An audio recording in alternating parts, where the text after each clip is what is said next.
بسم اللہ الرحمن الرحیم نحمدہ و نصلی علی رسولہ الکریم اما بعد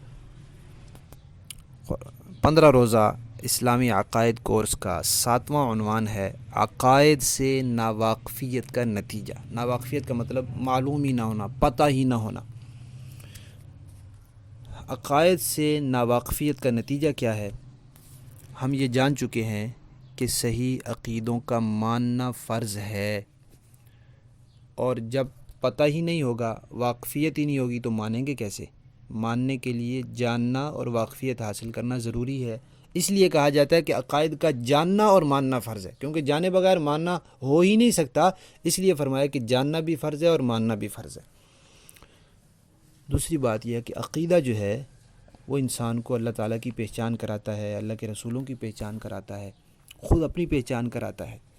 تو جو انسان عقیدے سے ناواقف ہے وہ اپنے خدا سے ناواقف ہے، اپنے رسول سے ناواقف ہے، اپنی ذات سے ناواقف ہے کہ میری حیثیت کیا ہے دنیا میں۔ یہ عقیدہ ہے جو انسان کو، عقیدے کی واقفیت ہی اس کو اپنی واقفیت دلاتی ہے۔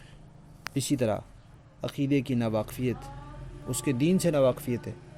اس کے دین سے جو واقفیت دلاتا ہے، بنیادی واقفیت عقیدہ دلاتا ہے کہ یہ تمہارا دین ہے، یہ تمہارا مذہب ہے۔ اب اگر عقائد کا علم نہیں ہوگا، انسان اسلام سے محروم رہ جائے گا، انسان ہمیشہ کی نجات سے محروم رہ جائے گا، انسان اپنے خالق مالک کی پہچان سے محروم رہ جائے گا۔ اور جب پہچان سے ہی محروم رہ جائے گا تو پھر جس ذات نے اس کے اوپر اتنے انعامات اور احسانات فرمائے اور اس کا شکر ادا کرنے سے محروم رہ جائے گا، یہ ناشکرا ہوگا، اور یہ جس کو کہتے ہیں نا نمک حرام، پھر یہ نمک حرام ہوگا کہ کھاتا بھی اسی کا ہے، پہنتا بھی اسی کا ہے، سب کچھ دیا ہوا اسی کا ہے، اور اس کو جانتا تک نہیں ہے کہ وہ ہیں کون، اس کا شکر تک نہیں ادا کر سکتا۔ یہ عقیدہ ہی انسان کو بتائے گا کہ حقیقی معنوں میں انسان کون ہے۔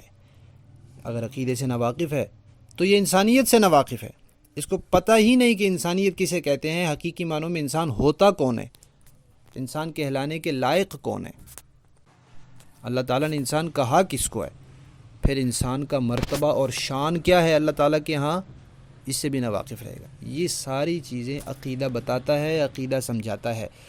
جب انسان عقائد سے ناواقف رہتا ہے تو گویا سمجھیں وہ ایک اندھیرے میں رہتا ہے، اندھیرے میں رہتا ہے، جس کو کسی چیز کا پتہ نہیں ہے، نہ اپنا پتہ ہے، نہ اپنے دائیں بائیں والوں کا پتہ ہے، نہ اس دنیا کا پتہ ہے، نہ اس کو اپنے خالق مالک کا پتہ ہے، نہ اپنے نبی پیغمبر کا پتہ ہے، نہ اپنی کتاب اپنے دین کا پتہ ہے، نہ اس کو اپنے دنیا میں آنے کے مقصد کا پتہ ہے، نہ زندگی گزارنے کے ڈھنگ کا پتہ ہے، اس کو کسی بھی چیز کا پتہ نہیں ہے۔